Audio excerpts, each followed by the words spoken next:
கலாத்தியர் 3:13 சொல்லுகிறது, சாபம் அறியாத அவர் நமக்காக சாபமானார். மனிதர்கள் நம்மை சபிக்கலாம், பிசாசுகள் நம்மை சபிக்கலாம், நாம் அதில் ஆழ்ந்து போவதில்லை. அவர் நம்முடைய நண்பனாய் இருந்தார்.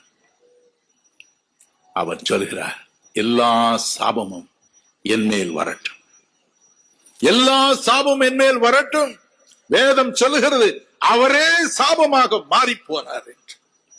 அவரே சாபமாக மாறி போனார். நாம் வாழ்ந்திருக்க கவலைப்படாது. இன்றைக்கு உங்கள் சாபங்களை ஆசீர்வாதமாக மாற்றுவார். உபாகமம் 23:5 என்ற வேத பகுதி சொல்கிறது, நம்முடைய சாபம் ஒவ்வொன்றை எடுத்து அதே ஆசீர்வாதம் மாற்றி உங்களுக்கு ஆசீர்வாதமாக திருப்ப கொடுப்பார். ஹல்லேலூயா, ஹல்லேலூயா. எதை எடுத்தாலும் சாபம் என்று புலம்பிக் கொண்டிருக்கிறீர்களோ, இன்றோடு அந்த புலம்பல் ஒழிந்தது.